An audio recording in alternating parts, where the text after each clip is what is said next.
uncontrolled mind cannot have spiritual intelligence. One devoid of spiritual intelligence never meditates on the ultimate truth. And for one who never meditates on ultimate truth, there is no peace. For one destitute, there is the happiness. Hello dear friends, I welcome all of you on the behalf of Vivekananda Samiti. Today we are here to learn about the secret of concentration as per Bhagavad Gita by our own Swamiji, Swami Sarvapriyananda Maharaj. Before starting our today's session, let me have a glance on the recent activities organized by Vivekananda Samiti. In January, we had Vivekananda Youth Leadership Convention. Under that, we had talks by various eminent personalities, namely Paramveer Chakrapana Singh, Jal Purush Rajendra Singh, Miss Arunima Sinha, Miss Bhakti Sharma. There was various workshops on enlightened citizenship, school events, college events, followed by community services, and then Netaji Subhash Chandra Bose Jayanti, Sanskrit Shivir, weekly discussions on Vedanta, and now 3-day lecture series on Vedanta, which will feature lecture on secret on concentration as per Bhagavad Gita, Who Am I according to Mandukya Upanishad, part 1 on 1st March, that is tomorrow. On 2nd March, there will be a workshop on stress-free living techniques, and Who Am I according to Mandukya Upanishad, part 2 by Swami Sarvapriyananda Ji Maharaj. Let me remind you that Swamiji visited us in August 2012, and his lectures were very well received, and we got overwhelming response on YouTube link with 190,000 views across the globe. Swami Sarvapriyananda Ji Maharaj is a dynamic young monk of Ramakrishna Mutt. He joined Ramakrishna order at Ramakrishna Mission Vidyapit, Deoghar, Jharkhand in 1994. Since then, he has served the Ramakrishna Mission in various capacities, including Vice Principal of Deoghar Vidyapit Higher Secondary School, Principal of Shiksha Mandir Teacher Training College at Belur Mutt, and as the first Registrar of Ramakrishna Mission Vivekananda University at Belur Mutt. At present, he is an Acharya at the Monastic Probationers Training Center at Belur Mutt. He holds a degree in Business Management from Xavier Institute of Management, Bhubaneswar, and his interests are in the fields of spirituality, philosophy, management science, and education. On the occasion of 150th birth anniversary of Swami Vivekananda, he travelled many places of India and abroad and inspired thousands of people with his eloquent speech. And now I request Swamiji to please come on the dais, because we want to felicitate him with a token of gratitude. Thank you. The strength and force of the blow come through concentration. There is no limit to power of human mind. The more concentrated it is, the more power it brought to bear on one point. And that is the secret. Here is the difference between man and animal. Man has greater power of concentration. The difference in their power of concentration also constitutes difference between man and man.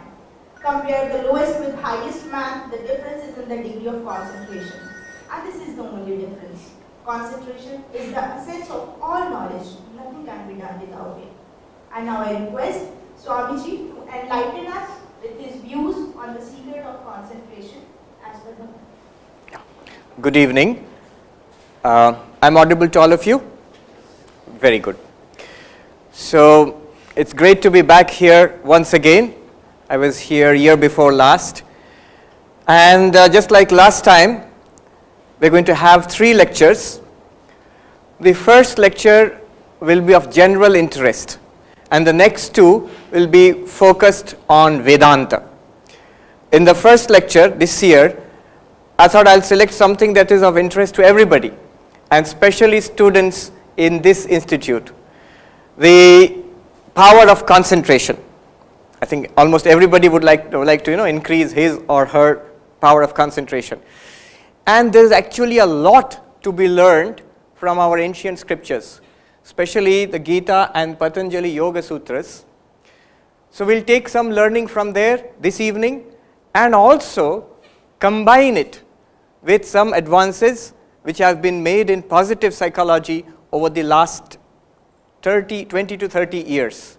In fact, a lot of interesting research has been done in the field of positive psychology, which I'll combine with our understanding of the teachings of Bhagavad Gita and Patanjali Yoga Sutras. The primary questions which we will deal with this evening are: what exactly happens in concentration?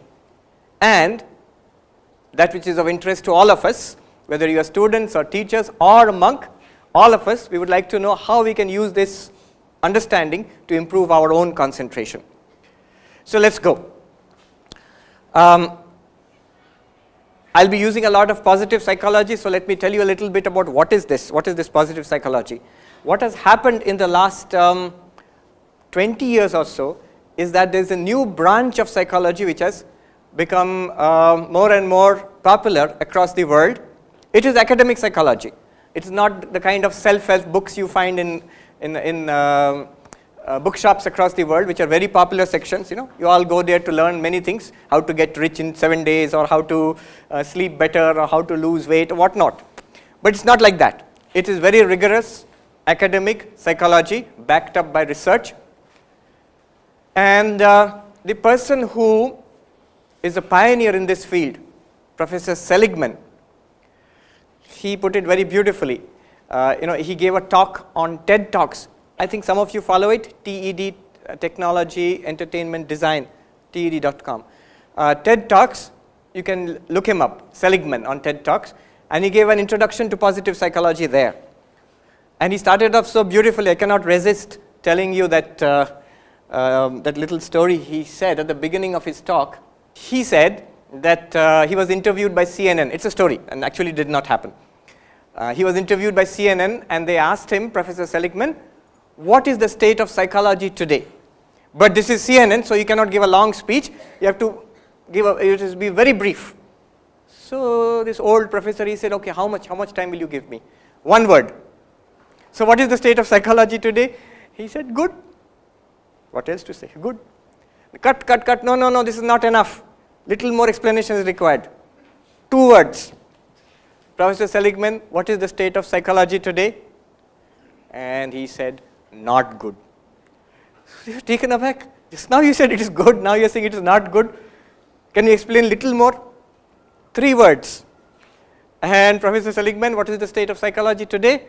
He said, not good enough. And then he explains very beautifully. Mostly psychology has been concerned with illness, mental illness, disabilities, schizophrenia, paranoia, and so many things. How to identify these illnesses and how to cure them. And in that sense, it is good. But not good in the sense that it has, what does it have to give ordinary people like us? We are not sick enough to go to a psychiatrist or to a mental hospital. But how can it improve our lives? Psychology has not done much for that. And therefore, he says, how can psychology become good enough? And that's why he went for this positive psychology. What is positive psychology?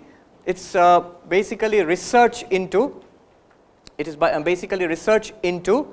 human strengths, not just human illness and weaknesses, but into human strengths, happiness, character, and concentration also. So one of the areas of positive psychology which we will use today is concentration. And the person who has worked in this area is that second name there. And if you learn how to pronounce his name, that itself is an achievement for this evening. If you learn how to spell the name and pronounce it, I'll tell you. It is Mihai Csikszentmihalyi. Mihai Csikszentmihalyi. He's of Eastern European origin. He has worked in this area for more than 30 years in the United States.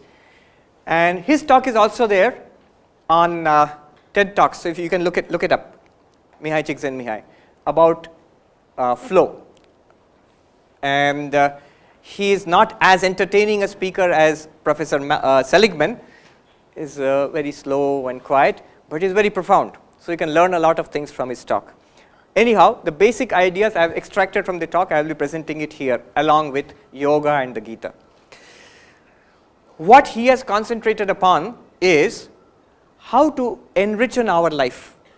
He says the quality of our life depends upon the quality of our experience. I'll repeat that again. The quality of our day-to-day, minute experience of life, what we are experiencing now. The better the quality of that, better we feel our life is. So the quality of my life depends upon the quality of my experience. And his basic thesis is the quality of experience, on what does it depend? He says it depends on concentration, on focus, on attention. And that's what he has tried to establish. So I will put that in this talk, and we'll see what we can learn from that. This is Mihai Csikszentmihalyi. I took this picture from his TED Talks. And this is the book. He has written a number of books, but this book is really good. All the books are good, I'm sorry, but this book is, it deals with his central theme, his work, and the book is Flow, the Psychology of Optimal Experience. Nowadays it's very easy. I think your library may have a copy, and if not, getting it on Flipkart is of course very easy. He calls it flow. And where did he get this word? He says he was once interviewing a music composer, one who composes and conducts orchestral music. So that in that interview, he asked that composer, what is the best part of your experience, your day-to-day experience? When are you happiest? When are you achieving the most? What do you feel at that time? And that composer, he said this. He says, when I'm composing or you're composing, you feel you are in an ecstatic state to such a point that you feel as though you almost don't exist. You don't exist almost. I have experienced this time and again. My hand seems devoid of myself and I have nothing to do with what is happening. I just sit there watching it in a state of awe and wonderment, and the music just flows out of itself. He's conducting some musical thing, and he says, my hand is almost as if it is moving by itself. That is the highest state of performance which he has experienced. And this is nothing very amazing, It is something that we have all experienced, especially in a place like this, in an IIT, in IIT Kanpur. Many, if not all of you, you would have experienced it while studying, while doing research. To some extent, all of you would have experienced it. A time when you are completely absorbed in your work, whether you are reading something or doing research in a lab or whatever, you're completely absorbed in your work. It's tough, it's demanding, but there's a flow to it. Sometimes you see there's no flow to it. You're struggling. And sometimes you feel bored. I mean, you're not struggling, but it's very too easy and you know what you're doing and it's mechanical. But sometimes there is a flow which comes. This is the word which he has used, flow. And we'll investigate that further. This is important. This is where he begins. Don't take these figures too literally. I'm sure those who are doing research can come up with better figures. But basically what he has done here is, he says, Csikszentmihalyi, he says, our cognitive capacity is limited. We don't have infinite cognitive capacity. We have limited cognitive capacity, and he uses the terms of information technology, IT, to sort of estimate what could be our cognitive capacity. And his estimate is like this. He says we can more or less roughly process 7 bits in the sense of computer bits, computer information technology bits, 7 bits of information at a time, and it takes 1/18th of a second, he says, to discriminate between 2 bits of information. Basic idea, only one figure you need to take away from this. He says approximately our capacity to absorb information from the world outside by seeing, hearing, whatever, is 126 bits per second.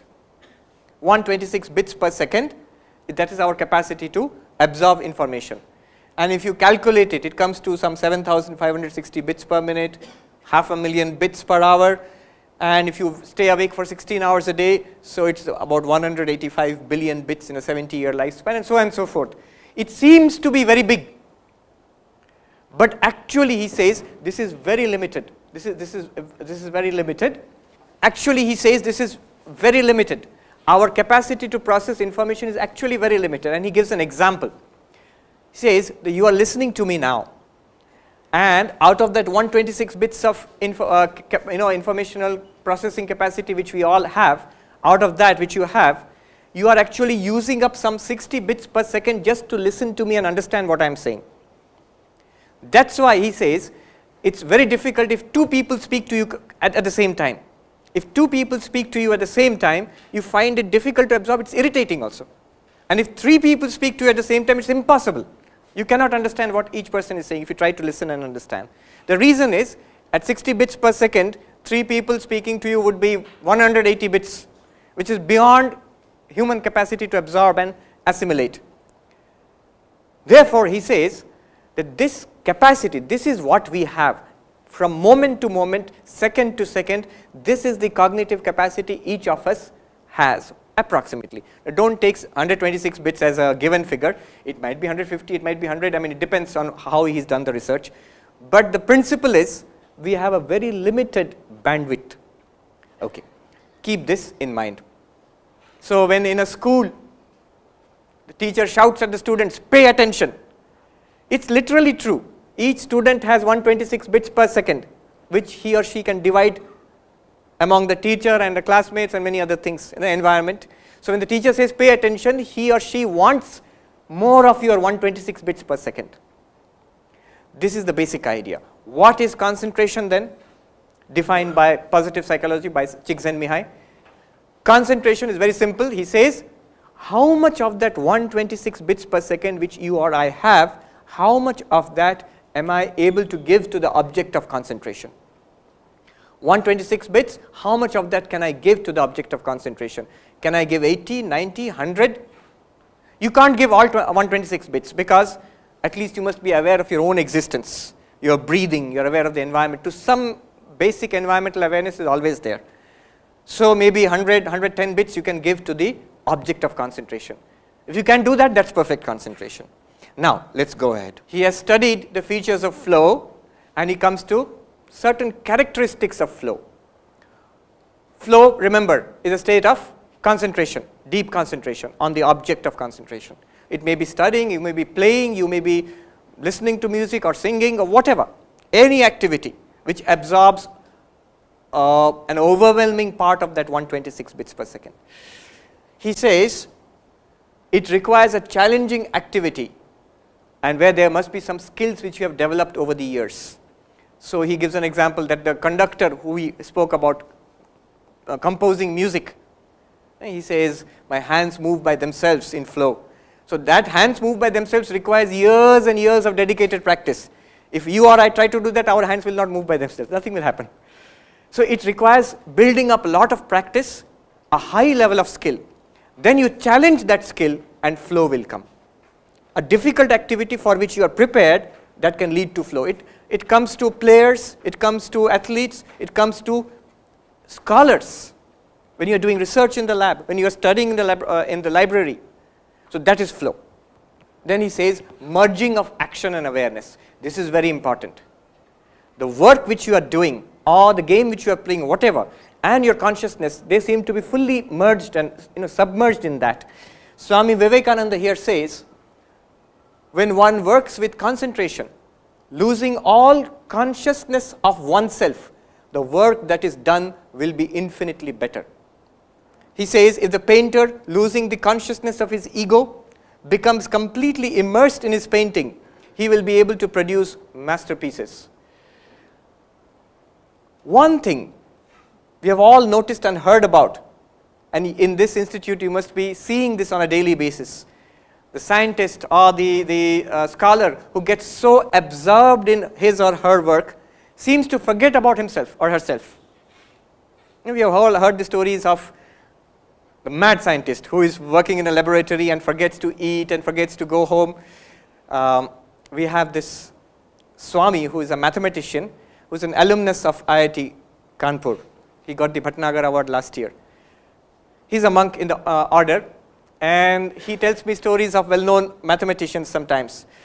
There was this Norbert Wiener, mathematician, who it seems that he had changed his apartment one day, and he went to the college, he was university, he was teaching, or doing research, and he came back and he had forgotten where they had shifted to. From one apartment to another apartment, the family had shifted, but he had forgotten where they had gone to. So he came back to his old apartment, he was standing there. He knew that, we have shifted, but where we went to, that new apartment, he has forgotten. Then he saw a little girl standing in front of the apartment, and he said, "My dear, do you know where these people who is to stay here, which apartment they have shifted to, do you know?" And the little girl said, "Yes, Daddy, Mummy knew you would forget, so she has sent me to..."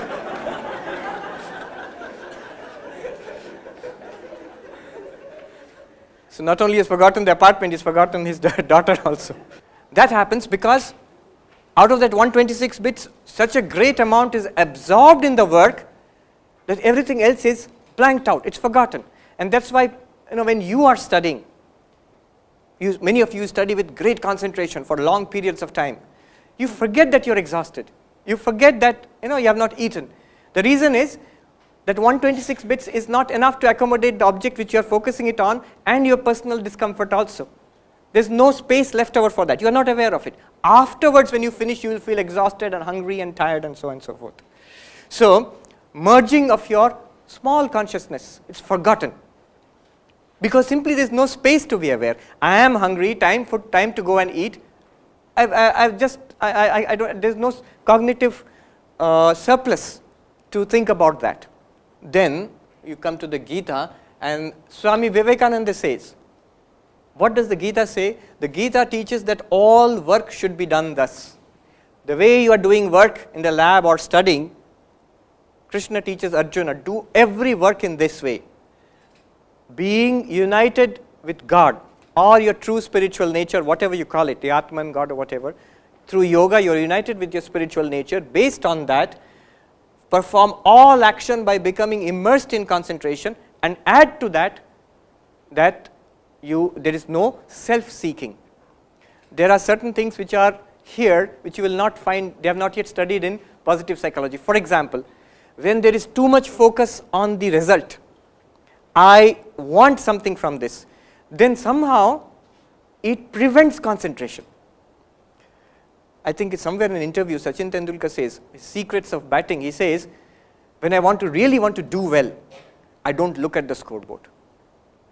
I focus on the game, but I consciously avoid looking at the scoreboard. Especially when I'm close to a century, I consciously avoid looking at the scoreboard.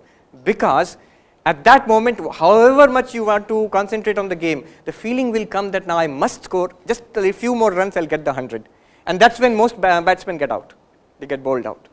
So somehow, seeking the result seems to create a division in consciousness, seems to prevent full consciousness, full concentration, seems to prevent your ability to put as much as you want of that 126 bits into the object of concentration.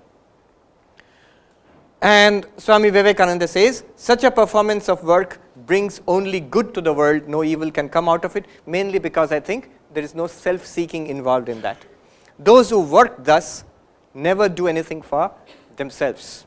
They may do it for science, or they may do it for welfare of others, whatever, but not this small individual self, which is forgotten in concentration. Another thing positive psychology says is necessary for concentration, for flow, is clear goals and feedback. So, in the work which you do, studying or whatever, you must have some kind of clear idea where you are going. Many people who do research, they tell me that's precisely what is research. We don't know what we are doing. That's why we call it research. But yes, there is an element of the unknown.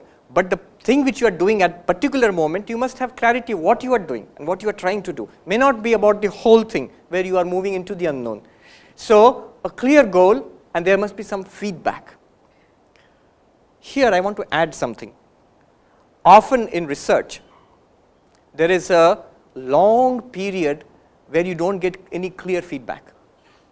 Nothing is happening. See, I'll tell you a little story.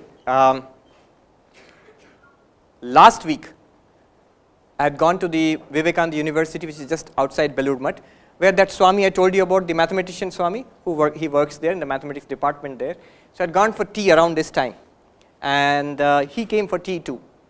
We were sitting and having tea, and he said that I'm in the middle of a class, and his class is like, it starts at 8 o'clock in the morning.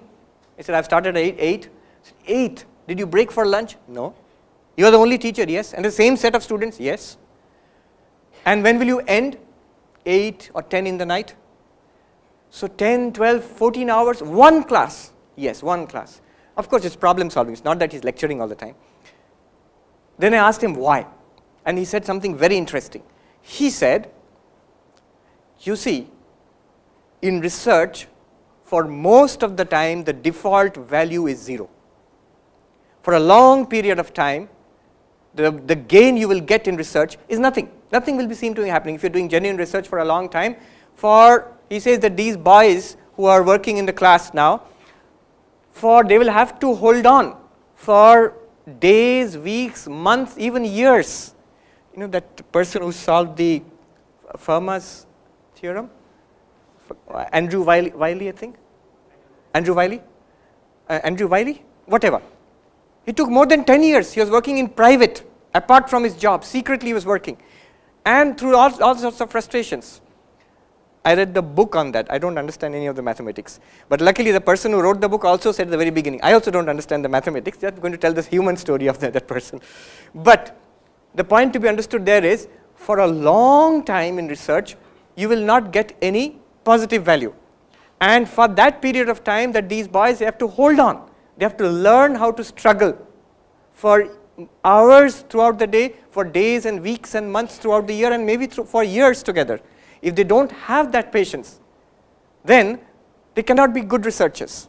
So one point about this, when you say feedback, it's true, feedback helps in flow, but sometimes you may not have feedback, and there also that grit is necessary to hold on to the concentration without the feedback also, without positive feedback. And concentration. Fourth characteristic of flow is concentration itself, where there is tremendous focus. One sign of concentration is you forget all other problems in life. It is true. You may have lots of problems at home, health-related issues, maybe issues related to career, what not, even issues related to the environment where you are working. But if you get flow, at that time, you tend to forget all it. This is one of the characteristics of concentration. Now, why do you forget? The answer is again simple. Because you don't have more than 126 bits per second. So your mind will not dwell on those things if you put most of it into the object of concentration. So there is tremendous focus. Swami Vivekananda says, to me the very essence of education is concentration of mind, not the collecting of facts. The difference between an ordinary person and a great person lies in the degree of concentration. And when I read this long ago, I read this from Swami Vivekananda, I was not very convinced, because I used to think that difference between an ordinary person and a great person lies in so many dimensions of human personality. Why only concentration? One day, I had a revelation. I saw another Swami who is also an alumni of IIT Kanpur. Long back, he joined the order long back.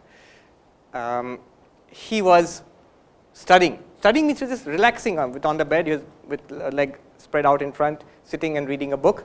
I came in front of him and I asked him in Hindi, Maharaj ji, kya padh rahe hain? What are you reading? No answer, he is reading. I am standing in front of him. He cannot see me. He is reading. I asked him again, no answer. I bent forward and his foot was spread out in front, his leg was spread out in front, and his foot and his big toe, I caught hold of that and shook it. What are you reading? You won't believe it, he did not feel it. The focus he has in the book is so much. Now you understand, 126 bits, maybe 120 bits is on that book. He cannot feel somebody touching him. When I stepped forward and I just raised the book to see the title, he got a shock. Which means such tremendous focus. There are so many stories about Swami Vivekananda, of course. Those who have read his life, they know that how in Belur Math, where he used to stay, his disciple Sharat Chandra one day came upon him reading the Encyclopedia Britannica. In those days, nowadays if I say Encyclopedia Britannica, somebody is reading it, most of the students, just like you all, they'll say, oh, okay, could be. What's so great about it? Because you see, nowadays Encyclopedia Britannica is one DVD. But if you see the old set, huge. They used to, and earlier in those days, there used to be these leather-bound volumes. So I heard when the set would arrive in the library, they would strengthen the shelves of the library with wooden planks so that it will not bend, catenary it will become. So that set is there, and Swami Vivekananda is reading it, and this disciple comes and asks, Swamiji, so many books, fat books, it's impossible for a human being to finish it in one lifetime. And Swamiji said, what are you saying? I have gone through 9 volumes, and I'm on the 10th volume. You can ask me anything from the 9 volumes. It's a story, well-known story. And Sharat Chandra actually, he went and picked up books at random, and he asked questions at random, and Swamiji answered all of that. He says in some places the exact language down to the comma and the full stop also. That was fantastic. And he asked Swami Vivekananda, how is this possible? And Swamiji said, with concentration and purity, one can do it, and anybody can do it. Everybody has this capacity. So Swami Vivekananda says the difference between an ordinary person and a great person lies in the degree of concentration. This is the symbol of the Ramakrishna mission. Swami Vivekananda designed it, and many of you may know the meaning. I'll just tell you in a couple of sentences. Basic idea is that the sun which is rising at the back represents knowledge, the wavy waters represent work, the lotus represents bhakti, devotion, and the snake encircling all of it represents concentration, meditation. So by a combination of knowledge, work, devotion and concentration or meditation, one realizes the swan there represents the Paramatman, God, spiritual reality, whatever you call it. So spiritual reality is realized by a combination of karma yoga, work, spiritualized work, jnana yoga, the path of knowledge, bhakti yoga, the path of devotion, and raja yoga, the path of meditation. Okay, this is the basic idea, but why I have put it here is for the snake alone. The snake represents meditation, concentration, and Swami Vivekananda writes in one place, the meaning of the symbol is this, and the snake, the serpent, represents concentration. Now, it is so interesting. I was going through this book. It's a recent book called Rapt. Rapt as in attention, immersed in something. And this author, this lady, Winifred Gallagher, she's done research on attention and she's written this book. In one place she says, she has no connection with Ramakrishna mission, she does not know any of these things, I think so at least. She says, the best symbol I can think about for concentration is this cobra with a, with its hood, with its expanded hood. Best symbol. I was amazed, this is the exact same idea which Swami Vivekananda puts forward as a symbol for concentration. And why is it so? Because she says all the elements, central elements of concentration are here. This is one lesson we must take away from here. What are the central elements? Just remember this, the picture of this snake. First of all, a mental bearing down on a subject. What does the cobra do when it's going to eat a rat or a frog? Like a bearing down, tremendous focus on that. So, mental bearing down on a subject, the book or the instrument of work which you are doing, focusing the mind on that, mental bearing down on the subject. Second, the hood flaring to block out all distractions. The hood of the cobra flaring to block out all distractions. Of course, the cobra does not flare the hood to block out distractions or anything like that, but this is the meaning which we are giving to it. Have you noticed how little children study? Why little children? And last year I was in, year before last, I was in IIT Kanpur, I was in the library, I saw many of the boys and girls there studying, and they also do the same thing. You have noticed how they study, or how many of you study? Like this? Book is there, like this. What are you doing there? Unconsciously, you're basically cutting out the world. So that's another part of concentration. You are pulling out as much of the 126 bits per second which is scattered here and there, you're pulling it out basically and putting it here. So it's very natural. This hood flaring to block out distractions and holding steady in your unblinking focus. A few seconds of that anybody can manage. Couple of minutes of that anybody can manage. But hours and hours and hours of that, holding steady in your unblinking focus. These are the three elements. Engage your mind, pull out the bits you have scattered all over in your life, different subjects in your life, you pull it out and pour it here and hold it. Like that mathematician Swami, 8 hours, 10 hours, 12 hours on one problem. I was joking with him, did you leave the students for lunch break? He said, no. I said, they'll faint. I said, okay, once they recover consciousness, they can do maths again. Along with this, one more point, which is not mentioned as yet by Csikszentmihalyi or positive psychology, but Swami Vivekananda insists on this. He says, along with the development of concentration, we must develop the power of detachment. We must learn not only to attach the mind to one thing exclusively, but also to detach it at a moment's notice and place it on something else.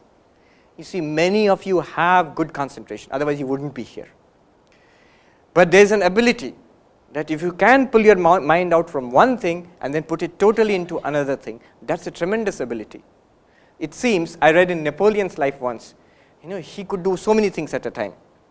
Writing letters back to Paris about the construction of bridges, writing about the new financial system, writing letters about the direction of the military forces in battle, and so on and so forth. Writing to his wife Josephine. Somebody asked him, how do you do all that? And he said, see, I have this cabinet. This was time before computers came. So I have this cabinet in my mind, drawers.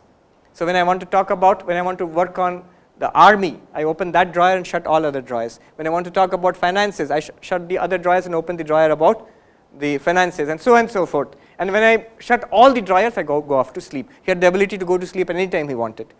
Now that's a tremendously organized mind, but it shows the structure of the mind. It matches with what we have been studying here. And Swami Vivekananda, this is a famous quotation, education is concentration of mind. If I had to do my education all over again and had any voice in the matter, I would not study facts at all. I would develop the power of concentration and detachment, and then with a perfect instrument, I could collect facts at will. Another aspect of flow is feeling in control. If you know, so a person who's playing tabla and he gets flow, anybody who plays musical instruments, sometime or the other you would have felt it, musical instruments or singing. So sometimes you know you are in flow. And you must know how to play that instrument pretty well. There must be a sense of control. If you don't know what you are doing, you'll never get flow. It will just be straining. It'll be tension and strain. Loss of self-awareness, we spoke about this. We'll just leave this one out for the time being. Another aspect is transformation of time. Again, we have experienced this. There's a time distortion. When you are in flow, hours seem to pass by very quickly. When you look up and you see the clock, and you find that already 2 or 3 hours have gone. You don't feel that you have been sitting there for 2 or 3 hours. That is the nature of flow. With deep concentration, time seems to fly. If you don't have deep concentration, then time seems to drag. I have often, I was talking to some students in a college somewhere else, and I was speaking about the way I saw the boys and girls in the IIT Kanpur library studying. And I said, see, they on Sundays they come, and I saw some of them studying from the morning till afternoon till night. Sometimes they do all night, they're studying, not just 1 or 2. Many of them, they do that. Especially I heard before examinations, a lot of you are up and doing. Obviously, you have to. Now, one of the boys who was sitting there, he said, oh, how boring. I said, no, it's not boring. In fact, if you like the subject and if you're immersed in it and if you cut away everything else in life, then it's not boring actually, because when you get the flow is very enjoyable. It's deeply satisfying. Of course, because you have an exam and you have to go grades and all, it's tension. But otherwise, it's deeply satisfying. You know what is boring? What is difficult? If you give only a part of that 126 bits, maybe 50 bits and 60 bits, and the rest of it is still free, then you can think about the good time you could be having watching TV or playing video games, and you're still doing physics, and then you feel how boring and irritating this is. Or, you're sitting, and the same kid who sits and watches a cricket match for hours together, he does not complain about how hot it is, how mosquitoes are biting him, does not complain. But the moment you put that kid in front of his homework, he will say, "Kaise padhe? Garmi hai, machhar hai. How can I study?" What happens is, because out of that 126 bits, almost all of it is absorbed on the cricket match, he does not feel the discomfort of heat or mosquitoes or whatever. But when he's doing something he does not like it, most of his cognitive capacity is free. and it will go to whatever pulls his cognitive capacity, like it may be a mosquito, whatever. I remember when we meditate in Belur Mutt, so these mosquitoes have a free reign, and especially when you are meditating, you can't do anything about the mosquito. Even one mosquito can spoil your meditation. And sometimes I've seen other monks, and what they do early in the morning, so they'll have this chadar, you open it and put a sort of cloth here, like a veil, so that the mosquito can't enter.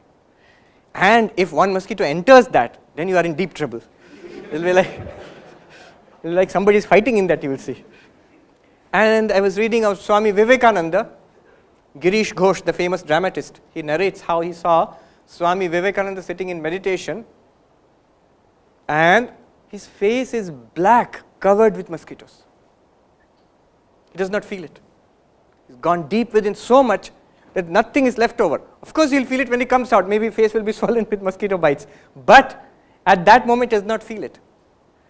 So this is exactly what happens to us in a lesser degree maybe when you are studying or working on something that absorbs most of your cognitive capacity. If you are studying without that flow, without that concentration, it's much more strenuous. Then every few minutes you will feel like going and having a coffee break or going and taking a walk, whatever, because there is that excess cognitive surplus left over which will remind you, you are suffering, you are doing something boring, please get up. When that is not free, you have a very good time actually. You have forgotten. Time moves faster. Time moves slower, of course. Both are interesting.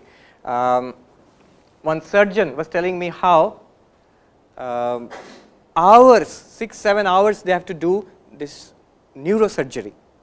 6-7 hours. I said, how is it possible? Such concentration for such a long time. He says, I don't feel I'm doing it for 5 or 6 hours. After the operation is over, I'd see it's 5 or 6 hours. So time has moved very fast. Just the opposite, I heard from a fighter pilot. I was sitting in the airport, and this gentleman is retired Air Force pilot. He's not retired, but he's in the Air Force now. At one time, he was a fighter pilot, and he was telling me how he ejected from a plane which was crashing. And he spoke to the air traffic control, gave a mayday call, and he's saying that I'm ejecting at such and such position. And he says, I was feeling irritated at that moment. Why is the traffic control, the military air traffic control, why are they taking so much time to respond to me? I'm in an emergency here, seconds count. Later on, when the court of inquiry, they have a board of inquiry after the crash. There he saw, they were laughing at him. They said that we responded within a second or 2 seconds, but for you time seems to be dilated. Because at a point of death, you could die at that moment. Every fraction of a second seems to be living, and it's stretched out and dilated. So when you are in flow, both effects are possible, but the common thing is a distortion of time takes place. So these are the characteristics of flow. Quickly let me run through it. You feel completely involved in what you are doing, focused and concentrated. Second, happiness, sense of ecstasy in any kind of flow. Csikszentmihalyi interviewed people who were scholars, who were athletes, who were musicians, even monks and nuns who were meditating, all of them, whatever the diverse activities, but wherever they found flow, he found joy. They feel happy. Being outside everyday reality, ecstasy. Great inner clarity. Moment to moment, you know what has to be done, and you are doing it, and you're fully absorbed in it. And fourth, knowing the activity is doable, your skill is adequate to the task, but challenged. A sense of serenity. You have no feeling, no worries about yourself. An intrinsic motivation. Whatever produces flow becomes its own reward. See, people who get flow in music or study or whatever, they tend to repeat it. They tend to do it more and more. They like it. Other people may find it very difficult. They will say, "Bhaiya, aap 24 घंटे पढ़ाई किए, इतना boring हो सकता है." It's not boring for you. Then timelessness. You're thoroughly focused on the, there's a spelling mistake there, on the present. Hours seem to pass by in minutes. If there is anything that I would like you to take away from this talk, this is it. This is the central finding of positive psychology about concentration. Let me walk you through this diagram. Then we'll relate it to yoga and conclude. But this is central. What does it say? Basic idea is, if you want to attain concentration, there are these two dimensions you have to take care of. One is your skills, whatever the activity, your capability. and the second one is the challenge facing you. So he takes the example of a tennis player who is a beginner. So when you are beginning tennis, when we start playing, it's just a great thing just to return a serve. You can't do much more than that. And if you play against a state champion or a national champion, then what happens? The challenge is too much. Skills are very low. And the result is you have worry or anxiety. You can't face it, it's too much. A teacher who is teaching maybe something, differential equation or something, first time he goes into class, is a new teacher, maybe an assistant teacher. His skills, teaching skills are not all that great, and he's facing a class for the first time, and challenge is pretty high. Here are IIT students, so he feels worry or anxiety. But as his skills improve, as the tennis players practices or the teacher keeps on teaching, what happens is his skills improve, challenge remains the same, and this comes down. This anxiety becomes, arousal in the sense that he is ready to face the challenge, and then it comes to flow. It is equal. Here is a channel where skills and challenges are matched. Now the tennis player, he can return the serve and he feels happy. When he returns the serve, he feels happy. He gets a tiny bit of flow at that point. So there is a channel here where your challenges and skills are matched. If your skills are pretty high and the challenge is low, skills are pretty high, you are a state champion in tennis and you just have to do net practice, then it's very, very easy for you, mechanical, and you feel apathetic. There is no response inside, it's too easy for you, or you feel bored. And as your challenge increases, you come back to flow. Now you see this entire spread. Here is the desirable channel when you have flow. If you see the teacher who is teaching for some time, he gets the hang of it, now he starts enjoying the class because he can teach well and the class is also enjoying it, and he gets the feeling of flow. After some time, what happens? After a couple of years or 2-3 years, it's in control. Without putting too much effort into it, he can manage the class. The tennis player can manage the game also without too much effort. After some time, what happens is he gets relaxed about it and maybe even bored. There he requires higher challenges to enter into flow. The basic idea, the crucial idea, the point of flow, the channel of flow also is dynamic. As your skills keep on improving, you must increase the challenge also to be in flow. And the fundamental fact behind it is that 126 bits, you must put as much of it as possible into that activity. So if your skills are very high, challenge is very low, you need not put 126 bits into that. With some amount of cognitive capacity you can manage, but that leaves the rest unutilized. So to have flow, to have concentration, you require a dynamic equilibrium between the challenge you are facing and the skills. And what is the learning for us? What is the learning? What do you take away from it? It's pretty obvious. If you want to be in flow, you must look at your situation. Are you here? Do you find the courses too demanding, the classes too tough? Then you must reduce the challenge and work up your skills. How do you do that? You maybe have to parse the subject matter into smaller bits which you can focus at a time. Maybe you need to get help from your seniors or your professor. Many ways in which you can build up your skills and at the same time reduce the challenge by taking it into smaller bits, parsing the material into smaller bits. The opposite, are you feeling bored in a class? Are you feeling bored in a course? Then increase the challenge. I remember once, Swami, we were attending a class together in Belur Math, and I found the class boring. And I found this other person sitting next to me taking extensive notes. And I knew this person is brilliant, he's far more brilliant than me. For him, this course is nothing. But why is he taking such extensive notes? When I looked closely, you know what he was doing? The teacher was teaching, the Acharya was teaching in English. And this brother, this novice, he was taking notes, perfect notes in Sanskrit. He was translating that into Sanskrit and taking down perfect notes. Why? Because he was bored. He knew all of it. So what will he do? He has to sit in the class. There is a discipline. So how does he let flow? He is not using this, but very naturally he is using this. He immediately upped the challenge. He pushed the challenge up very high.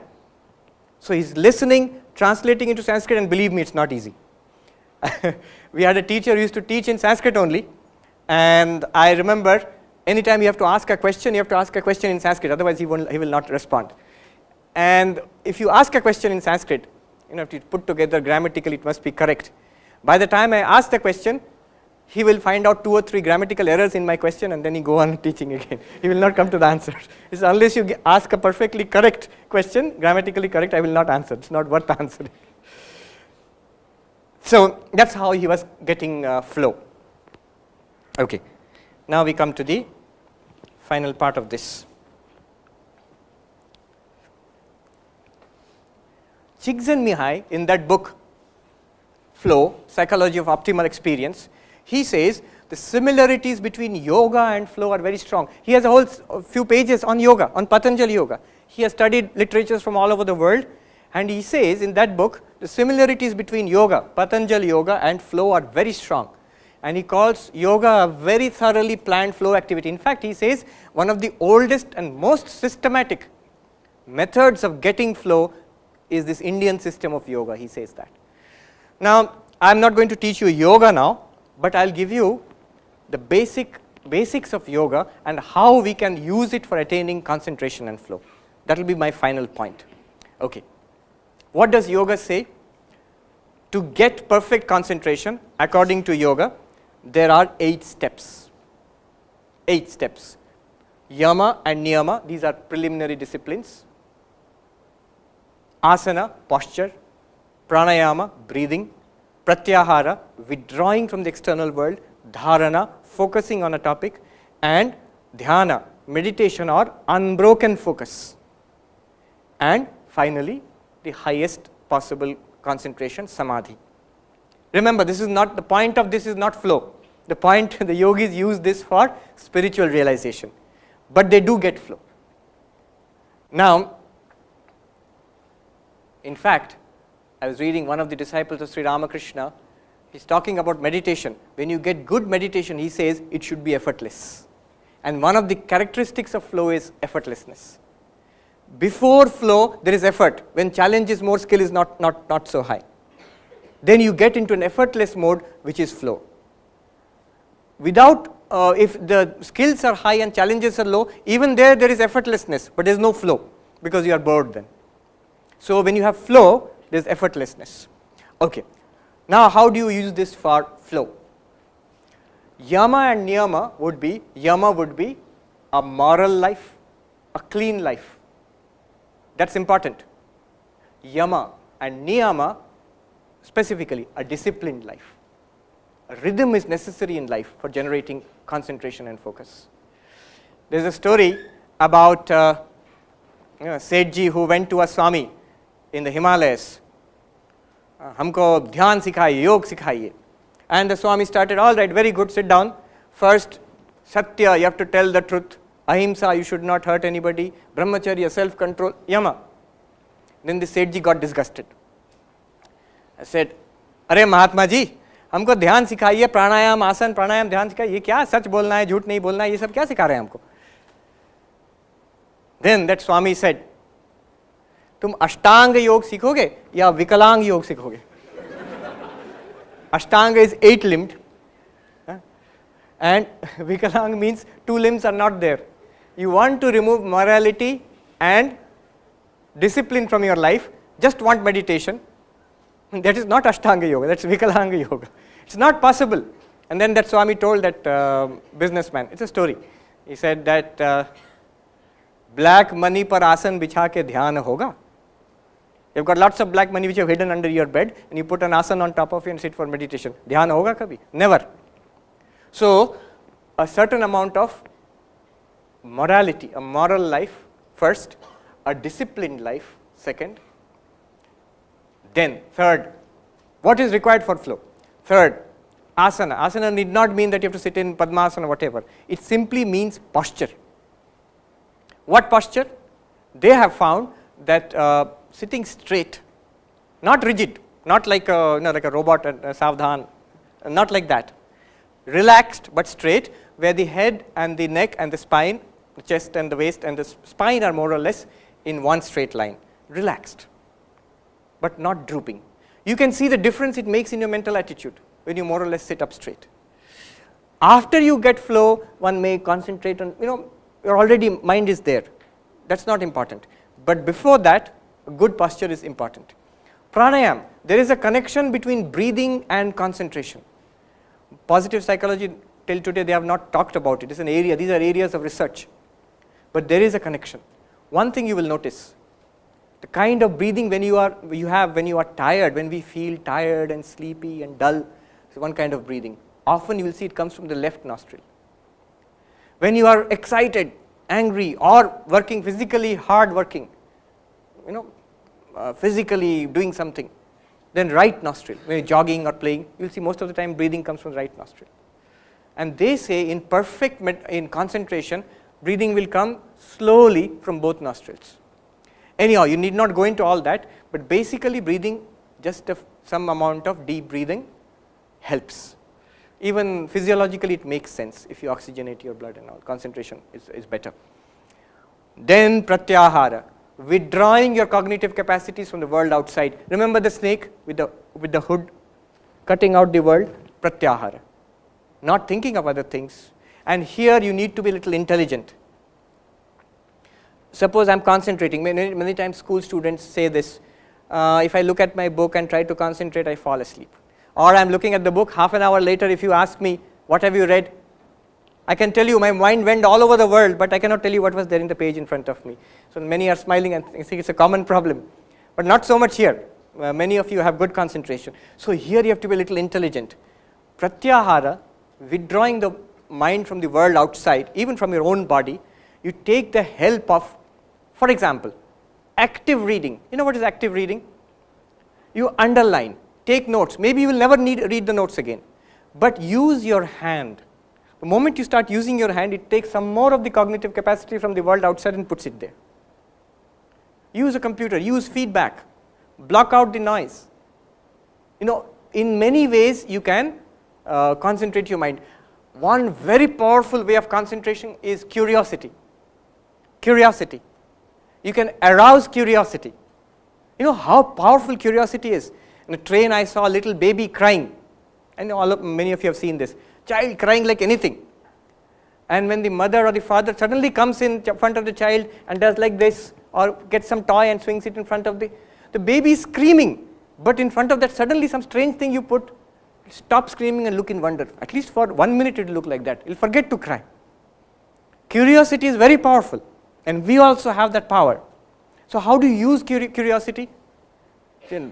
Maharaj, I don't want to read all this. Exams are there, that's why I am reading. I don't want to know also all these things. But you can artificially induce curiosity by asking questions or setting up a problem before you go into the material. Often what we do, a mistake we do is read the material then solve problems.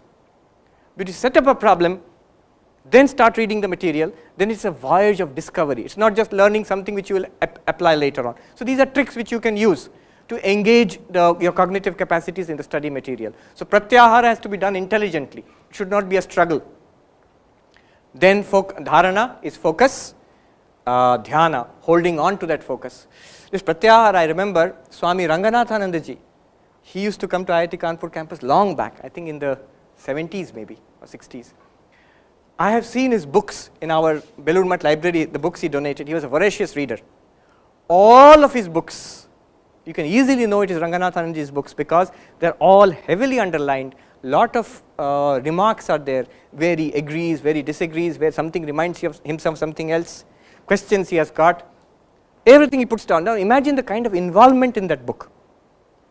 The Bhagavad Gita also says this.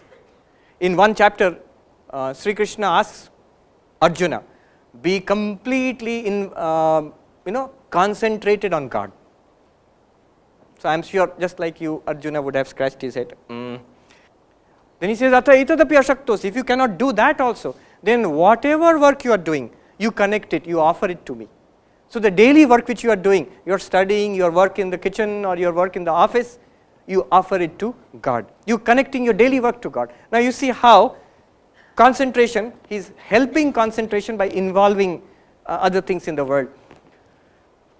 Swami Abhedanandaji, one of the disciples of Sri Ramakrishna, I read a reminiscence by a young person He said, when I was young, I used to go to visit Swami Abhedanandaji, and he would meditate. He was quite old at that time, and I would see he would meditate. He would sit for meditation. He would rock his body back and forth a little bit. Then, as if he's a stone statue, he will sit, and that's it. 3 hours later, he will open his eyes. Like a rock, he's sitting. And this boy, he would ask, Swamiji, within 2 minutes I get bored.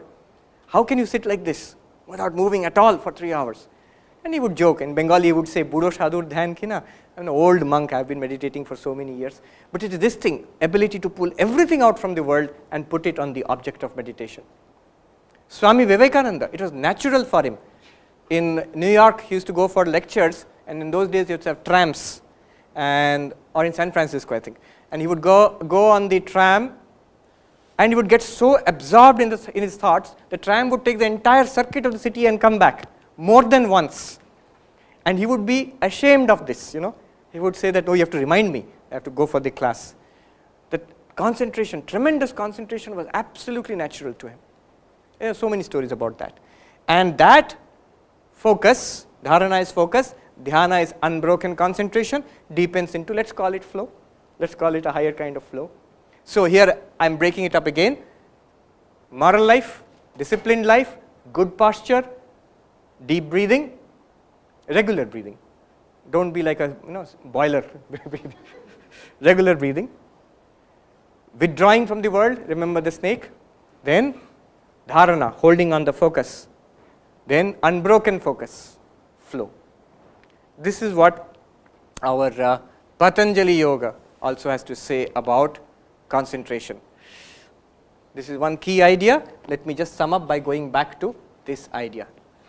Remember, you have 126 bits per second, and you have to use that to get concentration or flow, and it's always a function of matching your challenges and skills. Whenever you are out of flow, and their characteristics are there, you will be bored or you will be under strain.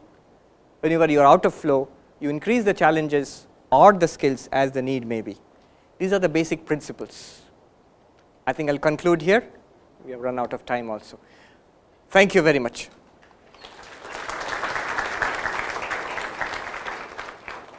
True. Clear goals. You have to have clarity about the goals. Swami Vivekananda puts it very beautifully. Make sure what your end is, goal is. Then he says, forget the ends and concentrate on the means. Our main problem is we are too focused on the grades and getting the IIT degree, and then getting this high-paying job, big pay packet and all. If you keep that in mind most of the time or all of the time, then you are not focusing on what is in front of you. That will happen. If that is your goal, keep it there. But don't keep on thinking about it. It's no use thinking about it. Once you have set up the goal, Swami Vivekananda says you forget the goal. What it says here is clear goals are necessary for flow. If your goals are not clear, you will always be in anxiety. You will be anxious. If you don't know exactly what you are doing at this moment, you will not get that flow. It's one characteristic of flow that a certain amount of inner clarity has to be there, what I am doing. But the eventual goals, you should keep them in the background. Fix it, keep it in the background. There seems to be a deep connection between mental purity and concentration, deep concentration. You will say that that's not necessarily so. We know many brilliant people who lead wayward lives, but they are very brilliant.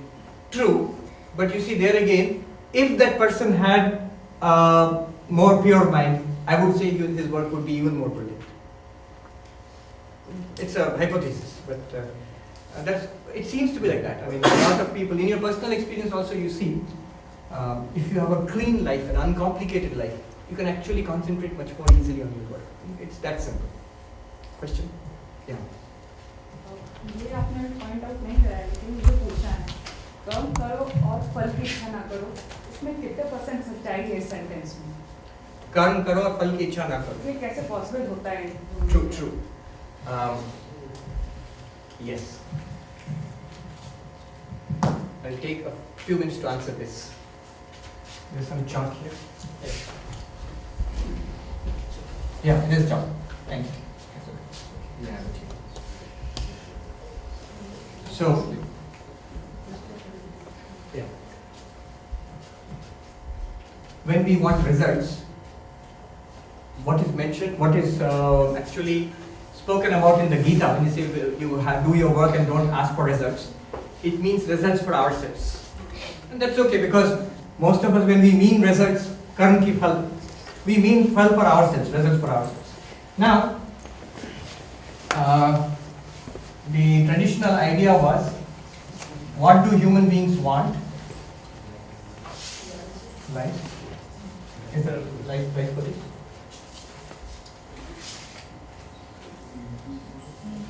Yeah, okay, thank you. Kama, artha, these are two things. Kama would mean pleasure. Any kind of sense pleasure. You want to party and make merry and all that, that comes under kama. Any kind of sense pleasure. From having a rasgulla to listening to very refined classical music, that's also pleasure.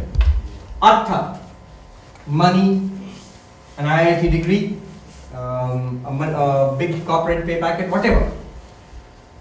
Money, success, awards, head of the department, whatever. So all of that comes under artha. Now these are what people want instinctively. What people want instinctively. What religion, any religion, will tell you is, both of these have to be regulated by dharma. Dharma means morality. It's not unlimited artha and kama. They follow the rules of society, they follow the rules of decency, of morality, of law. To as much as possible they do, to more or less they did do that.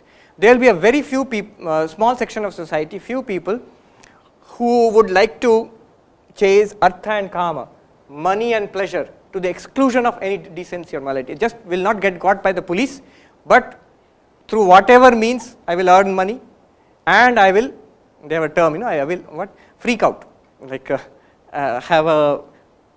enjoy life. Whatever I want to do, I will do. And this kind of category, who just want these two, artha and kama, there is a term in Sanskrit called pamara. Pamara means an instinctive, a lowest uncultured kind of person, an instinctive life. Instinctive life. What I want it just now. I want it just now. And this kind of life actually leads to unhappiness. Not only unhappiness, even modern psychology shows that this kind of life, such people, they do not go on to achieve much in life also. But because they cannot resist, they cannot control themselves. The kind of sacrifice you need to come to IIT, for example. Many of your classmates did not have that control. So you had to sacrifice quite a bit to slog, to put in that kind of work to be here today. And that's because these desires you had to rein in to some extent. Immediate gratification, no. Let me work hard, I will get more of this later on. So some amount of control is necessary. So those who have all three, dharma, artha, kama, normally when we speak about artha, kama and dharma, what is the phrase? We never say kama, artha, dharma. We normally say dharma, artha, kama, moksha. So you always say dharma first. Dharma does not mean only religion, morality and everything. All three if you have, then the term which we use is a Vishayi person, a worldly person but who is good. Vishayi normally has a bad connotation, that he is a worldly person, but actually dharmika Vishayi, person who is good, moral. You'll see most people in the world are like this. They are good, they are not evil people, they are not lawbreakers, but they want worldly things and they want to do it within the bounds of common good sense and morality. Now, beyond this also, there are people, the term would be moksha or spirituality or whatever.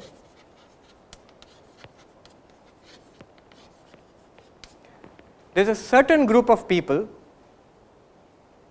they need not be sadhus or sannyasis, Anna Hazare or somebody like that, who is actually genuinely in it for welfare. He wants good for the society. Mahatma Gandhi.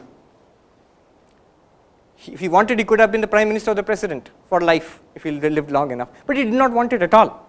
But he wanted the welfare of Indians. Why Indians? He wanted everybody's welfare. Whoever came into contact with him, even the Englishmen who came into contact with him. So such people, they are in this category. What they do is, they do not want these two, but they base dharma and this moksha, spirituality. Based on dharma, they want spiritual realization. Mahatma Gandhi says in one place in his autobiography, My Experiments with Truth, many people think that I am a politician. Some say I am a freedom fighter. But what I am is actually a man, a simple man in search of God. I am doing it through politics, freedom fighting, but I am in search of God. That's all I am. That's his own idea about himself. So, they don't want these two, and you can see it in their lives. They reject it when they have no interest in these two. Such people, they work without any desire for results. Which results? These results. What are these results? Personal gain and personal enjoyment. They don't want it. But they do seek something, which is the welfare of everybody. So Swami Vivekananda, many great saints, they have worked for the welfare of others, and they really don't want anything. And I'll tell you just one small thing. Many people, many of you will say that, oh, that's so tough, what a great sacrifice. If you ask them, it is no sacrifice at all to them. It's no sacrifice at all to them. They would not be doing anything. What is a sacrifice? I want to do that, I'm not doing it, I'm giving it up, and then I'm doing something. So a mother who could have a very good career in the corporate sector, she gives up her job for her children, and she later complains that you fellows, you have no gratitude, I sacrificed so much for you, because she has the feeling, she has sacrificed something for the children, truly she has. She wanted that, she did not take it up for their sake. But in the case of Mahatma Gandhi or Vivekananda or whatever, if you ask them, oh, great sacrifice you have made, they'll say, no sacrifice at all. Swami Brahmananda once was asked by the president of the Ramakrishna Mission, Sri Ramakrishna's disciple, Swami Vivekananda's brother disciple, and the person who became the first president of the Ramakrishna Mission. He was once asked, oh Swamiji, you have sacrificed so much, you have given up everything for God, you are a great Tyagi. And Swami Brahmananda bowed down to that man, I bow down to a greater Tyagi. So why? You have given up the diamond for a piece of glass, you have given up God for the world. How great you are. Your sacrifice is tremendous, mine is nothing at all.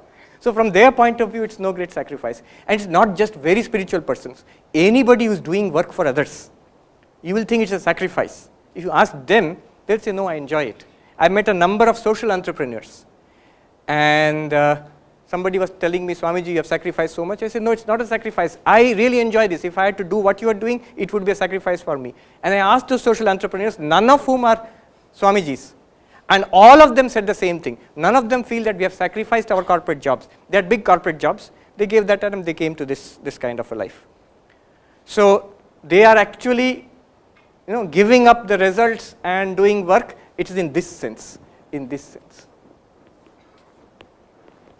Okay, I gave a fairly detailed answer to that one. Should we wrap up now? Okay, one. Okay. Afterwards. Take some more questions, but let us first thank Swami Sarvapriyananda ji once again, because on our request he made his time available for the second time in 2 years. So for thanking him on behalf of entire IIT Kanpur, we have with us our Honorable Director Sir. I welcome Director Sir to say a few words and thanks Swami. Respect and convey deep gratitude on the part of the Institute from each one of you to Swamiji. I was truly listening to him with very rapt attention, and I don't know, maybe we are videotaping it, and I would like to show this to many of my younger colleagues as to how one should deliver lectures in a class, and this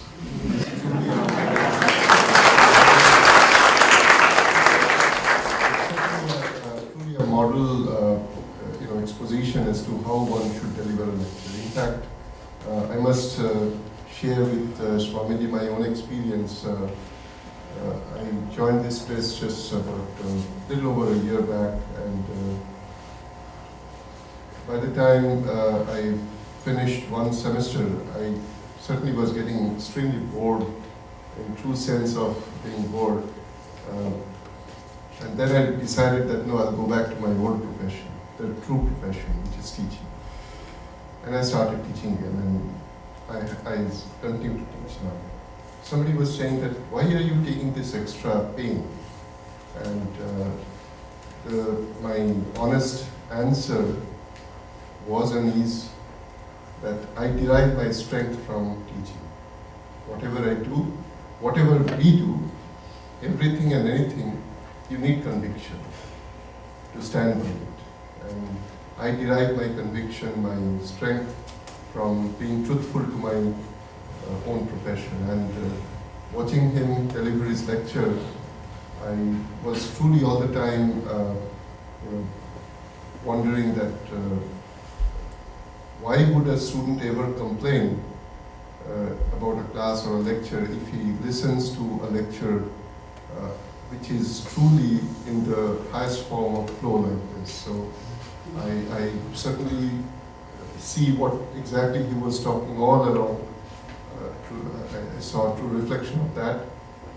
So I again pay my very deep respect, and on behalf of the Institute, I would like to express our gratitude and would request you to come back whenever possible, share your time and your knowledge with us.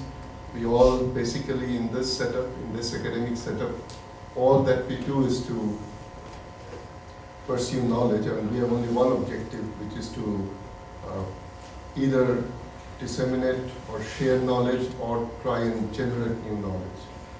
It's not very easy to generate new knowledge. We write many papers, we give many lectures, but then essentially we try to pursue, at least at the end of a maybe 20-page publication, at the final conclusion part, just a few words or maybe half a sentence.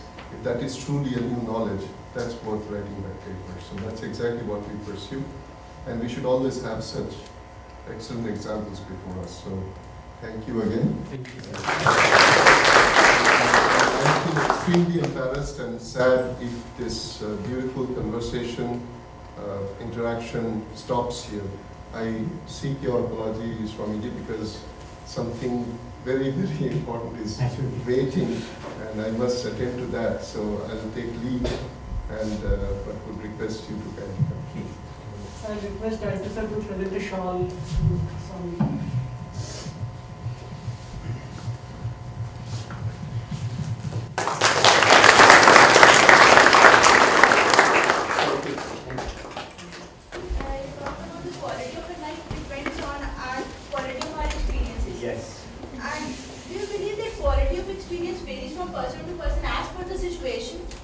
Obviously as per the situation, but the focus of this talk was each person, how each person can enrich his or her quality of experience. And how do you do that? One word answer, by flow, by concentration.